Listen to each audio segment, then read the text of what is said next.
Welcome back to education zone. कैसे हैं आप लोग? सभी लोग जो भी जहाँ भी फटाफट लाइव क्लास में जुड़िए और सेशन को लाइक कीजिए, मज़ेदार बनाइए। सबसे पहला काम है आप लोगों का। थोड़ा सा क्लास लेट हो गया जिसकी वजह से थोड़ा समस्या हो गया।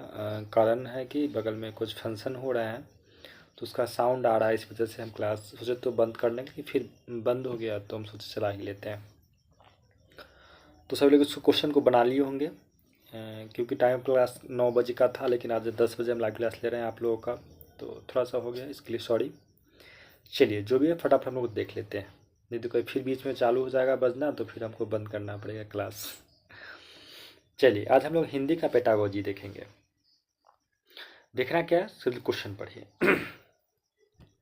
क्वेश्चन नंबर आपका एक क्या कह रहा है, पढ़िए कि एक भाषा अध्यापक अंग्रेजी में कहानी सुनाती है। कोई टीचर है हिंदी की अध्यापिका, वो अंग्रेजी में कहानी सुनाती है और शिक्षार्थियों से कहती है कि उसे जो भी भाषा आती है उस भाषा में यह कहानी को सुनाए, समूह में सुनाए, फिर कक्षा में समान भाषा की यही कहानी सुनाइए।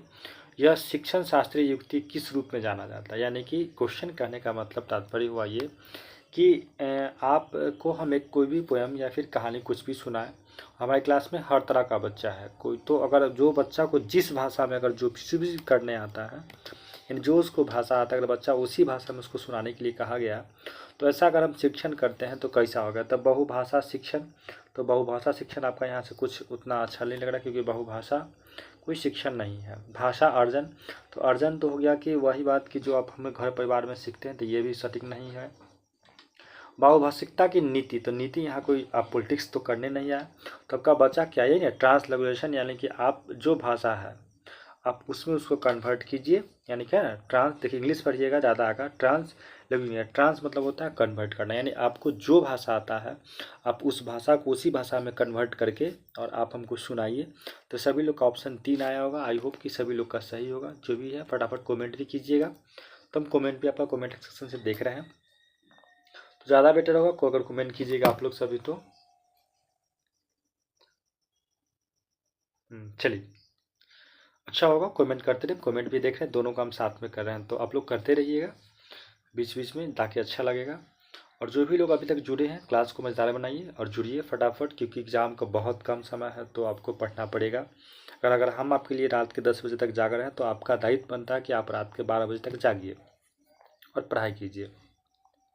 आइए क्वेश्चन नंबर अगर हम 2 की बात करते हैं, तो क्वेश्चन आपका 2 क्या कह रहा है इसको देखिए। क्वेश्चन नंबर आपका 2 कह रहा है कि कक्षा 7 की अध्यापिका जोड़ी यानी पेयर का कार्य करवाने वाली गतिविधि करवाती है ना। जोड़ा में कोई भी चीज़, 2 पेन 2 पेंसिल कुछ भी, जिसमें सभी जोड़ियाँ को 10 वाक्यों की कहानी पर काम करने के लिए देती है।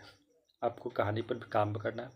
पहली जोड़ीदार पहला वाक्य पढ़ती है, दूसरी जोड़ीदार उस वाक्य को लिखती है। अगर हम पढ़ेंगे तो आपको काम है लिखना।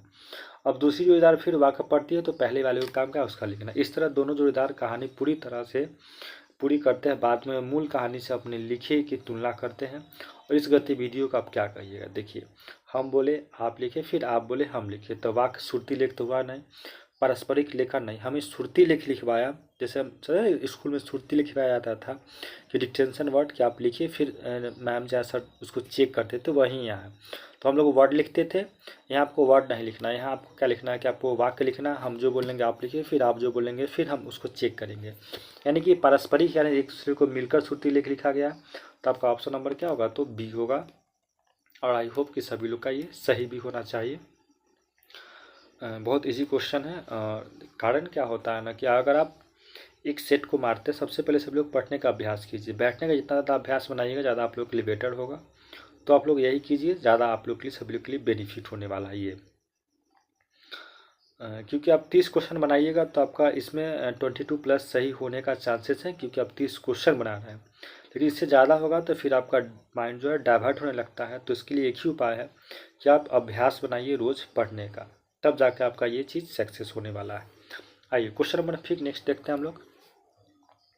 आइए क्वेश्चन नंबर 3 आपका क्या कह रहा है इसको हम लोग देखते हैं। तो क्वेश्चन नंबर 3 क्या कह रहा है कि वह भाषा क्या है जिसमें प्रयोग हम दिन प्रतिदिन के लिए आमने सामने की अंतःक्रिया के लिए करते हैं, यानी रोज करते हैं। और अंतःक्रिया देखिए, तो संरचनात्मक भाषा कौशल, भाषा निपुणता, संज्ञानात्मक अकादमी भाषा निपुणता और बुनियादी अंतर व्यक्तित्व संप्रेषण। देखिए सबसे अच्छा है कि हम लोग रोज दिन प्रतिदिन अपने आमने सामने की और अंतर क्रिया में उस भाषा का प्रयोग करेंगे। तो आपका ऑप्शन नंबर हो जाएगा 4 कि बुनियादी अंतर व्यक्तित्व संप्रेषण कौशल को हम लोग रोज आमने सामने करते हैं। चलिए आगे देखते हैं क्वेश्चन नंबर, अगर हम 5 की बात करें, 4 नंबर क्वेश्चन तो क्या है देखते हैं इसको।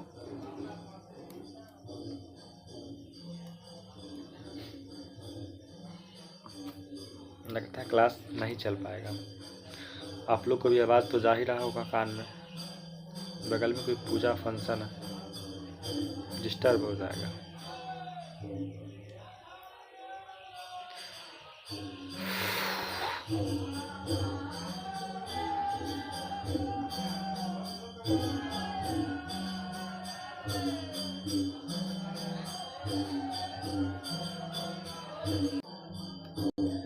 चलिए कोशिश करते हैं, जहाँ तक हो जाए देखते हैं, ज़्यादा होगा तो क्लास बंद कर देंगे।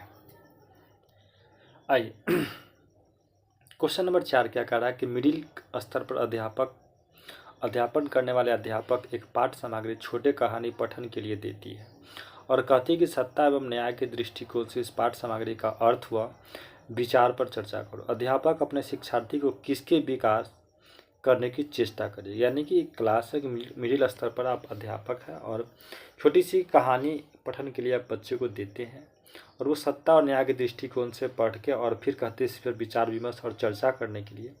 तो बच्चा जो इस पर आपका सोच रखेगा, कैसा रखा, तो बच्चा अपने हिसाब से अपने अपने अकॉर्डिंग सोचेगा, क्योंकि कितनों पढ़ेगा तो फिर भी सोच तो उसका वही होगा जिसके जिस टाइप उसका उम्र होगा। तो क्या कह रहा है अपना कि समालोचनात्मक भाषा विकास, तो इसमें भाषा विकास हो, क्योंकि इस पर चर्चा करने का बात हो रहा है, विकास का चेष्टा कैसे होगा। दूसरा आपका बात कह रहा है इसमें कि उच्च स्तरीय भाषा कौशल, तो उच्च स्तरीय भाषा कौशल बच्चा कभी इस पर डेवलपमेंट सोच ही नहीं सकता है। दूसरा का समालोचनात्मक साक्षरता कौशल, तो आपका सबसे अच्छा ऑप्शन नंबर, और रचनात्मक शिक्षण, तो समालोचनात्मक बच्चा जो पढ़ा उस हिसाब से अपना सोचा और इस हिसाब से उसका जो कौशल का डेवलपमेंट होगा वही बच्चा इस चीज़ को देखेगा और इसके अकॉर्डिंग आपका ऑप्शन नंबर 4 का 3 हो जाएगा। आगे देखते हैं क्वेश्चन नंबर 5।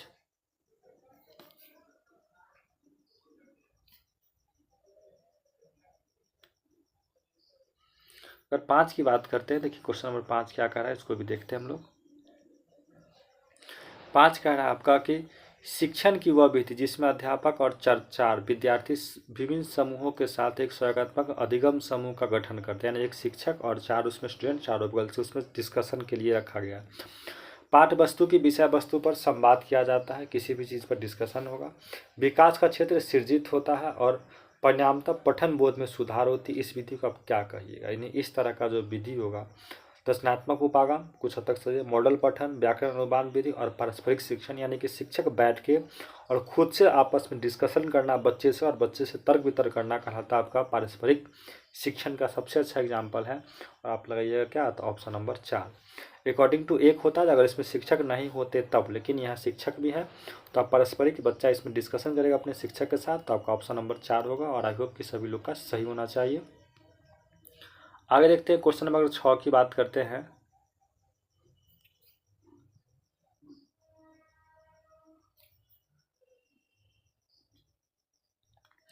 क्वेश्चन नंबर 6 क्या कह रहा है, इसको देखिए सभी लोग। तो कह रहा है क्वेश्चन नंबर 6 कि उपचारात्मक शिक्षण किसके लिए होता है, सभी लोग को बता दिए थे ना। उपचारात्मक शिक्षण बच्चे में समस्या का समाधान खोज के प्रॉब्लम खोजना, उसका समाधान करना का उपचारात्मक। तो ये किसके लिए होगा उपचारात्मक, आप एक तरह से शिक्षक के लिए भी तो है ना, कि हम अगर आपको पढ़ाएं तो अगर आपसे हम टेस्ट लेकर अगर उसका फीडबैक ले रहे हैं तो इससे हमारा भी बेनिफिट है कि हम जो पढ़ा आपको किस हद तक समझ में आया। जैसे अभी हम आपका ले रहे हैं ना कि हम जो पढ़ा है तो बराबर टेस्ट ले रहे हैं, इससे हम एक आंकड़ा पता कर पा रहे हैं कि हम जो पढ़ा है आपको किस हद तक समझ में आया, इस चीज़ का आंकड़ा हम आपको यहाँ से ले रहे हैं। तो कह रहा है उन शिक्षार्थियों और अध्यापक के लिए जिन्हें अपने शिक्षण अधिगम युक्ति समझाने बदलने में सुधार देगी। सही बात है ना, तो आपका ऑप्शन नंबर 1 कुछ हद तक सही है, या फिर आगे देख लेते हैं। और ये वही बात है कि जैसे हम आपको आज टेस्ट बंद करने वाले हैं, कारण कि हम इसमें पहले पैटर्न को देखेंगे, आपकी कमजोरी कहाँ पे, उस कमजोरी को पता करेंगे, फिर उसको सुधार की प्रक्रिया करेंगे, तब हम बात आगे बढ़ाएंगे। तो ये बात कुछ हद तक सही। आगे बढ़ते हैं कि भाषा परीक्षण में अंक लाना, तो अंक लाना आपका इसके लिए तो हम नहीं करेंगे, गलती है। अध्यायों में आवाज देना है, यही बात कुछ आयाम यानी कि सम कुछ की बात हुआ है और कुछ यहाँ भी है। तो आपका सबसे अच्छा ऑप्शन नंबर जा रहा है एक, कि आप इस चीज़ को देख के उसके अकॉर्डिंग सुधार कीजिएगा। चल लगे 6 का 1 नंबर आपका ऑप्शन होना तय है और कोई नहीं हो सकता है इसके अलावा। चलिए तो स्पीड में ही पढ़ लेंगे आज, कभी भी बच सकता है, कोई ठीक नहीं है। आइए आगे देखते हैं हम लोग क्वेश्चन नंबर 7 की बात करें तो कह रहा है क्वेश्चन नंबर 7 कह रहा है कि भाषा शिक्षा पर राष्ट्रीय शिक्षा नीति यानी NEP 2020 के संदर्भ में कौन सा कथन सही नहीं है। आपको निगेटिव खोजना है इसमें। तो कह रहा कि त्रिभाष सूत्र ये बात भाषाओं का अध्ययन ये बात भी सही था। भाषा के रूप में अंग्रेजी भाषा का अध्ययन त्रिभाष में ये भी आया था। शास्त्रीय भाषा का अध्ययन इसमें नहीं आया था। अब मातृभाषा भी आया था। आपका ऑप्शन नंबर 3 देख लीजिए कि हम पढ़ाए तो उसमें कि त्रिभाष भाषा के सूत्र के अंतर्गत शास्त्रीय भाषा का अध्ययन इसमें नहीं आता है, क्योंकि त्रिभाष मतलब 3 एक्स्ट्रा यानी कि इसके अंदर सूत्र आएगा, भाषा का अध्ययन आ जाएगा, अंग्रेजी भाषा आएगा, लेकिन शास्त्रीय भाषा आपका इसमें नहीं काउंट होगा। तो इसके अकॉर्डिंग आपका ऑप्शन नंबर क्या होगा, तो 3 हो जाएगा। आई होप कि सभी लोग का भी सही होते जा रहा होगा। थोड़ा सा कमेंट कीजिएगा तो हम भी देख लेंगे कि आप लोग का क्या ऑप्शन आ रहा है। और हम देख रहे हैं तो इसी वजह से हम भी देख ही रहे हैं, तो इसलिए आपसे पूछ रहे हैं। चलिए हम बगल में खोल के बैठे भी हुए हैं तो हम भी देख रहे हैं, अब डिस्प्ले पे चल रहा है मेरा कमेंट। आगे हम देखते हैं यहाँ से। तो क्वेश्चन नंबर 7 के बाद अगर हम 8 की बात करें तो क्वेश्चन नंबर 8 आपका क्या कर रहा है इसको देखते हैं। तो 8 कह रहा है आपका कि कोझिकोड में एक विशेष समुदाय में बोली जा रही मलयालम की इसी स्थान में दूसरे की द्वारा बोली जाने वाली मलयालम से थोड़ी भिन्न है। मलयालम आपका भाषा है, ठीक। तो एक दो जगह है लेकिन दोनों भाषा मलयालम की थोड़ा सा दोनों में क्या डिफरेंट है। विशेष समुदाय द्वारा बोली जा रही मलयालम को किस रूप में जाना जाएगा। तो देखिए अब आप अपने घर में जो बोलते हैं सो भाषा और अपने यहाँ जो बोलते हैं सो भाषा शहर में थोड़ा सा तो डिफरेंट होता है। तो ये क्या होगा, तो भिन्न यही है कि क्या है, दोनों तरह का सामाजिक भाषा हम लोग जो गांव में यूज करते हैं वो शहर में नहीं कर पाते ना। हाँ, जो मेरा अपनापन होगा उनसे हम वो भाषा में बात कर सकते हैं। तो आपका कैसा कहा लगाते हैं समाज मलयालम क्या है कि सामाजिक बोली के अंतर्गत उसको हम देखेंगे और उसी रूप में हम उसको जानेंगे। तो सोचा आपका ऑप्शन नंबर 1 हो गया। आइए 9 नंबर क्वेश्चन देखते हैं। 9 का निम्नलिखित में से कौन सा विस्तृत पठन का उद्देश्य नहीं है। तो आपका उद्देश्य पूछा गया है। तो देखिए आप व्याकरण अधिगम के लिए पठन ये कोई उद्देश्य नहीं, आनंद के लिए पढ़ना आपका उद्देश्य है कि आपको सहारना बोध के लिए भी उद्देश्य होता है। सबसे अच्छा आपका 1 नंबर ऑप्शन है कि व्याकरण के अधिगम के लिए पढ़ना किसी बच्चे का विस्तृत पठन का उद्देश्य कभी नहीं होता है। तो आपका यहाँ से ऑप्शन नंबर हो जाएगा सभी लोग का 1। चलिए आगे देखते हैं। जस्ट क्वेश्चन चर्चा हुआ है। क्वेश्चन नंबर हम लोग अगर 10 की बात करें तो चर्चा हुआ है अभी त्रिभाष सूत्र के बारे में कौन सा कथन सही है। ऊपर क्वेश्चन था और त्रिभाष सूत्र NEP लाया था जिसमें बताया कि आपका जो सांस्कृतिक भाषा है वो त्रिभाष सूत्र में नहीं आएगा।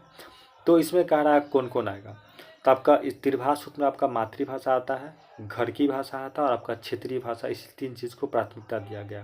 तो आपका जो वहाँ क्वेश्चन ऊपर जो हम क्वेश्चन अभी NEP वाले में गलती करवाए थे कि उसमें गलत खोजना था तो हम शास्त्रीय भाषा को हटवा दिए थे। तो आपका जो NEP 2020 लाया था वो सबसे ज़्यादा फोकस किया था आपका त्रिभाष सूत्र पर। त्रिभाष सूत्र आपका जो था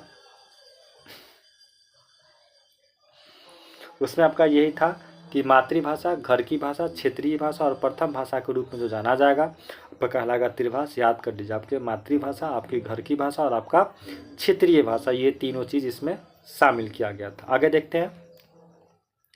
आई होप कि लग रहा है क्लास नहीं चल पाएगा, फिर भी देखते हैं। 11 देखते हैं। 11 में क्वेश्चन कह रहा है आपका निम्नलिखित में से कौन सी विधि भाषा अधिगम के लिए ड्रिल और भाषा, देखिएगा ड्रिल और भाषा का बात हुआ है, भाषा के औपचारिक गुणात्मक निपुणता को आवश्यकता के रूप में अनुशंसा करती है।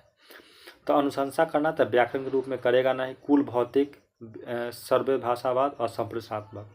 तो यहाँ कह रहा है कि कौन सी विधि भाषा अधिगम में ड्रिल और भाषा के औपचारिक गुणधर्म की निपुणता को अनुशंसा करती है। तो आपका अनुशंसा करता है आपका श्रव्य भाषावाद ही आपका अनुशंसा करती है। तो आपका ऑप्शन नंबर हो जाएगा 3। चलिए आगे देखते हैं हम लोग। थोड़ा सा स्पीड हम पढ़ा रहे हैं क्योंकि कारण है पढ़ाने का, क्योंकि कभी भी बाजा बच सकता है और क्लास हम लोग का डिस्टर्ब हो जाएगा। तो एक दिन का ऑप्शन है यानी 2 मार्क्स आपका कहीं ना कहीं कम हो रहा है, इसी व्यू से थोड़ा सा हम इसको देख रहे हैं। चलिए आगे बात करते हैं क्वेश्चन नंबर 12, घोषणात्मक ज्ञान क्या है। घोषणात्मक बात यहाँ घोषणात्मक, तो घोषणात्मक ज्ञान जो होता है वो व्याकरण की त्रुटि को पहचानने और सीखने तक नहीं, व्याकरण के तत्व कैसे कार्य किया जाए भी नहीं, उच्चारण सबसे देखिए। घोषणात्मक ज्ञान वैसा ज्ञान होता है जो किसी व्याकरण के हम लोग तत्व के ज्ञान के बारे में जानते हैं, हम लोग उसे कहते हैं घोषणात्मक ज्ञान। और इसके अकॉर्डिंग आपका ऑप्शन नंबर जा रहा है कितना, तो 4 जा रहा है, यानी कि सभी लोग लगाइए। ये कोई पेटागोजी नहीं, थोड़ा सा ग्रामर था वो, इस वजह से ये है। ठीक, आइए आगे बात करते हैं। क्वेश्चन नंबर हम बात करें 13 का, तो देखते हैं क्वेश्चन नंबर 13 कह रहा है इसमें कि परिभाषा व्यवहार यानी ट्रांसलैंग्वेजिंग क्या है। अभी जस्ट ऊपर सबसे पहला क्वेश्चन था कि एक ही भाषा को अन्य भाषा में कन्वर्ट करना कहलाता है आपका परिभाषा व्यवहार यानी ट्रांसलैंग्वेजिंग, बताया था, चर्चा हुआ था। तो एक कक्षा में एक से अधिक भाषाओं का संसाधन के रूप में इस्तेमाल करने की क्षमता, देखिए ऑप्शन नंबर 1 हो गया। और ज़्यादा चर्चा नहीं करना क्योंकि क्वेश्चन ऊपर जो था वही चीज़ रिपीट हो गया, जो 1 था वही 13 है, वहाँ उलट था, यहाँ सेम, वहाँ क्वेश्चन में आंसर, यहाँ आंसर से क्वेश्चन हो गया, तो आपका सेम आ गया। पढ़ लेते हैं कि विद्यालय में कितनी भाषा पढ़नी चाहिए, इस मुद्दे पर शिक्षा नीति का भाषा, ये गलत हो गया। दूसरे व्यवहार जब सारा होगा, जब 1 नंबर आपका ऑप्शन यहाँ से साफ साफ दिख रहा है, तो इसमें समझना क्या है कि एक ही भाषाओं को संसाधन के रूप में आप इस्तेमाल करना कहलाता है परभाषा यानी व्यवहार, परभाषा व्यवहार कहा जाता है। ऊपर चर्चा हुआ था, क्वेश्चन नंबर 1 ही आपका शुरुआत यहीं से हुआ था। क्वेश्चन नंबर हम 14 की बात करते हैं, 14। तो इसमें कह रहा है 14 नंबर क्वेश्चन के नीचे दिए गए प्रश्न को पढ़े, पता करें कि यह प्रश्न किस प्रारूप यानी टाइपोलॉजी से है, यानी कि छोटी बालिका, यानी पता करना है क्वेश्चन जो है किस तरह का क्वेश्चन है, ये पूछा गया आपसे। तो कह रहा है एक छोटी बालिका की कहानी पढ़ने के बाद आपने उसे दुखों और कठिनाइयों का सामना करने वाले साहस महसूस किया। एक कोई बच्ची की कहानियाँ पढ़े, उसमें लगा कि बच्चे के दुख और कठिनाइयों का सामना करने का साहस उसको महसूस किया।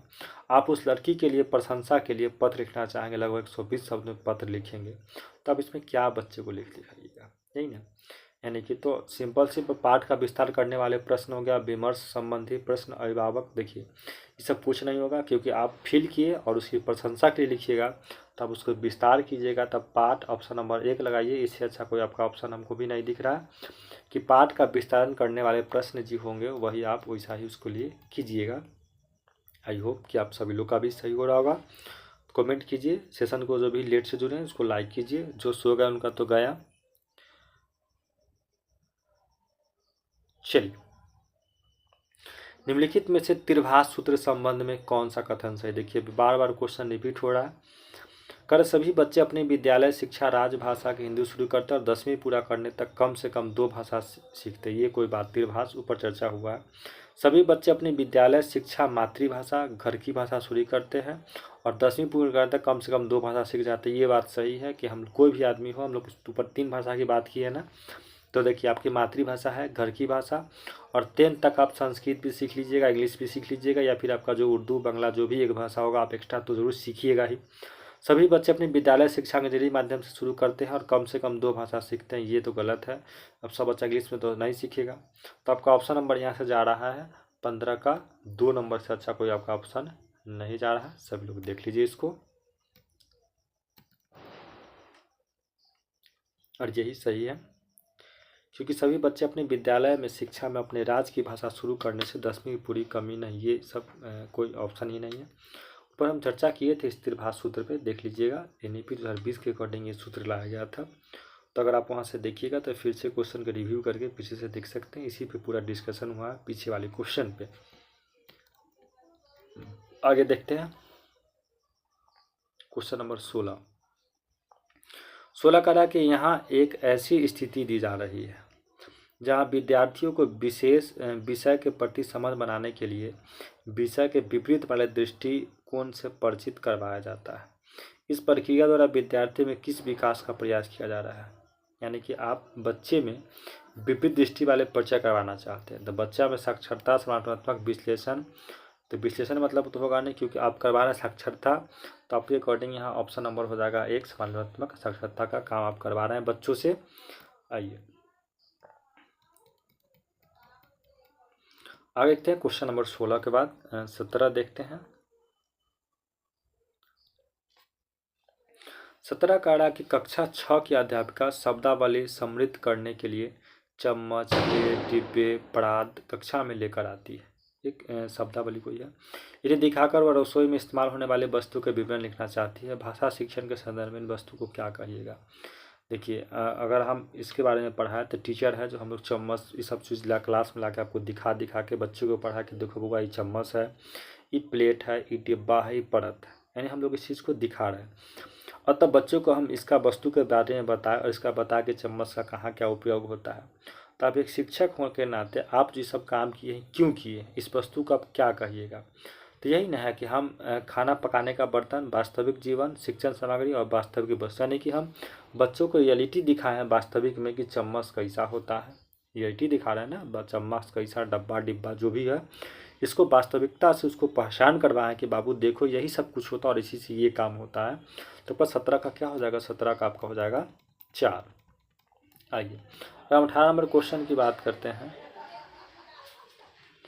18 की बात करते हैं। 18 की शब्द नहीं पढ़िए क्या है। 18 में क्वेश्चन क्या कर रहा है कि सामाजिक विज्ञान की कक्षा में शिक्षार्थी कक्षा में दिए जा रहे हैं वक्तव्य के मुख्य बिंदु समझने की कोशिश कर रहा है, यानी कि जो बच्चा कोई वक्तव्य अपनी बात को बता रहा है उसके बारे में समझने का कोशिश किया जा रहा है और मुख्य बिंदु लिख रहे हैं जो हम कुछ बोल रहे हैं। तो आपको उसमें जो जो बात इंपॉर्टेंट लग रहा होगा आप उसको कॉपी पे नोट भी कर रहे होंगे ना। तो आप जो नोट करें इस कौशल को, इस तरह का जो आप काम करें इसको आप किस कौशल में रखिएगा, कैसा कौशल हो गया। तो इसको आप देखिए, लेखन कौशल तो है नहीं क्योंकि हम आप लिखवा तो नहीं रहे हैं, संज्ञानात्मक नहीं है, न अध्ययन कौशल हो सकता क्योंकि हम अध्ययन कर रहे हैं, यानी कि हम आपसे जो आप बोल रहे हैं आपका वक्तव्य के बिंदु को हम सुन रहे हैं और उसमें जो जो मेन पॉइंट है उसको हम अपने नोटबुक में अंडरलाइन कर रहे हैं। तो आपका इसके अकॉर्डिंग ऑप्शन नंबर हो जाएगा आपका 3। चलिए आगे देखते हैं। जुटिए सभी लोग, सोना मना है, आप सोइएगा तो हमारा क्या होगा, हम भी सो जाएंगे। आइए 19 नंबर क्वेश्चन हम लोग देखते हैं। अधिगम प्रतिफल शिक्षार्थियों को समर्थ बनाते हैं। अधिगम प्रतिफल शिक्षार्थियों को समर्थ बनाते हैं। क्या समर्थ बनाएगा, तो अधिगम प्रतिफल सभी कौशल के अधिगम न्यूनतम स्तरों से प्राप्त करना, न्यूनतम आपका नहीं जा रहा है, गलत। भाषागत तथ्यों के मापना संदर्भ, ये भी नहीं। दूसरा कह रहा है व्याकरणिक ज्ञान के मापने के लिए दक्षताओं के मापन की बात देखिए सही है कि अधिगम प्रतिफल शिक्षार्थी में समर्थ बनाता है कि कितना उन्होंने दक्षता अपने आप को हासिल किया, उसके मापने के संदर्भ में हम ये काम का, दक्षता का मतलब कैपेसिटी कि हमने जो आपको पढ़ाया आपने उसमें कितना सीखा, इस दक्षता को मापने के संदर्भ में प्राप्त करता है आपका अधिगम प्रतिफल जो समर्थ बनाता है। तो आपका ऑप्शन नंबर हो जाएगा 4। चलिए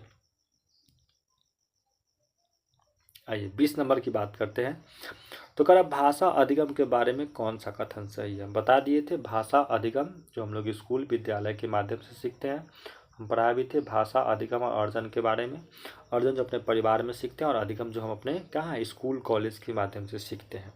तो नॉर्मली बात है, इसको तो खोजना। सहजता प्रथम भाषा ज्ञान द्वितीय भाषा अधिगम के समर्पित करता है, ये बात थी। सहजता है कि प्रथम भाषा का ज्ञान जो है द्वितीय भाषा का अधिगम जो हम लोग सीखते हैं उसमें ही करता है, ये बात सही है। प्रथम भाषा अधिगम द्वितीय भाषा दोनों तरह पूरी अलग अलग नहीं है बाबू, दोनों मिल के जब गया तभी काम किया, तो ये तो होगा नहीं आपका। तीसरा कह रहा है सहजता प्रथम भाषा का ज्ञान द्वितीय भाषा के अधिगम में अवरोध आपका फिर निगेटिव बात हो गया, तो अवरोध डालता नहीं है ना, आपका ये काम किया।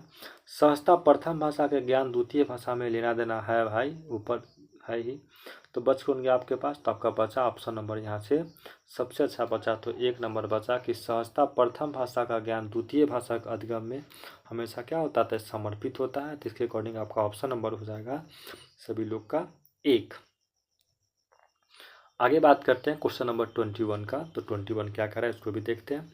तो 21 क्या रहा आपका क्वेश्चन की कक्षा 7 के विद्यार्थी एलम कन्नड़, मराठी, हिंदी और अंग्रेजी 4 भाषा जानती है। जब घर में वह अपने माता पिता के साथ बात करता है तो प्रवाह के साथ 4 भाषाएं बोलता है और विद्यालय में वह हिंदी, कन्नड़ और अंग्रेजी बोलता है क्योंकि उसे मित्र और अध्यापकों को यह भाषा आती। इस स्थिति को आप किस रूप में जानिएगा। देखिए फिर से वही आ गया कि बच्चे के पास एक से अधिक भाषा का जानकारी है और वो हर भाषा को हर भाषा में कन्वर्ट करता है। ये क्वेश्चन 3 बार रिपीट हो गया कि परभाषिक यानी ट्रांसलैंग्वेज उसके पास योग्यता है।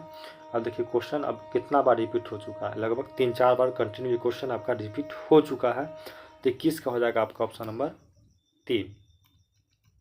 आइए अगर क्वेश्चन नंबर 22 की बात करते हैं तो 22 क्या कह रहा है इसको देखते। कह रहा है यह अकादमी भाषा या विभिन्न प्रकार के विषय के लिए आवश्यक भाषा के निपुणता से संबंधित है। यानी अकादमिक भाषा या विभिन्न प्रकार के विषयों के आवश्यक के निपुणता से संबंधित है। तभी क्वेश्चन ऊपर हुआ था। अकादमिक संप्रेषणात्मक होगा नहीं, संज्ञात्मक अकादमिक भाषा निपुणता। तो अकादमिक का है तो अकादमिक भाषा निपुणता ही होगा। लगाइए समझ ऑप्शन नंबर इसका 2 बिना कुछ सोचे समझे। आइए आगे क्वेश्चन नंबर हम बात करते हैं 22 के बाद। अगर क्वेश्चन नंबर 23 की बात करते हैं तो 23 देखते हैं हम लोग क्या कर रहा है। क्वेश्चन नंबर 23 का कक्षा 8 के अध्यापिका एक पाठ्य सामग्री के 5 वाक्यों को 2 बार अंग्रेजी में पढ़ती है और शिक्षार्थियों को ध्यानपूर्वक सुनने के लिए कहते हैं। अब टीचर है, आप किसी बात को 2 बार पढ़ के फिर बच्चों को कहते हैं आप ध्यान से सुनिए। इसके बाद शिक्षार्थी 4 समूह में काम करने के लिए कहती है। वह पढ़ी गई पाठ्य सामग्री को पूर्ण लेखन करे और एकदम मूल जैसा ना हो इस गतिविधि को क्या कहिएगा।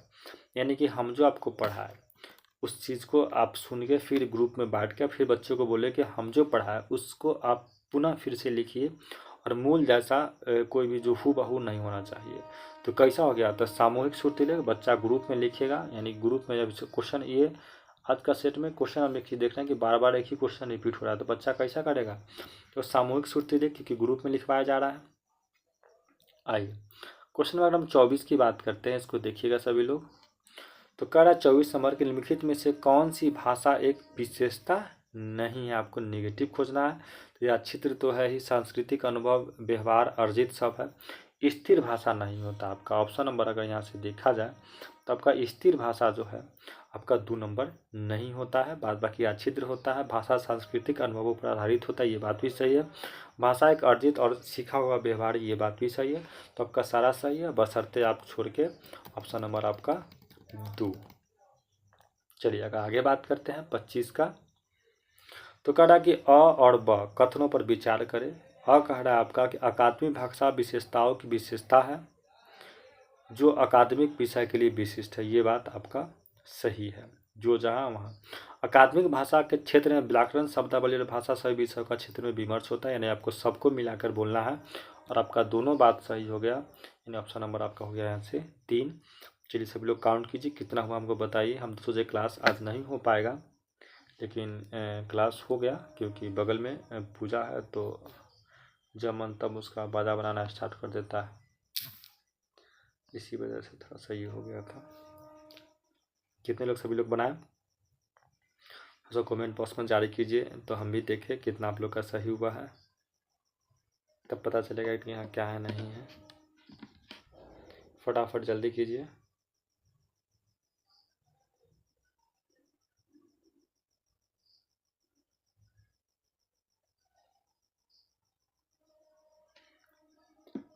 चलिए फिर से हम सेट भेज देते हैं, उसका कल क्लास में हम ऑफलाइन में डिस्कस करा देंगे। इनमें जिन लोग का जो भी है बहुत अच्छी बात है, हम देख लिए। थैंक यू सभी लोगों के लिए जुड़ने के लिए।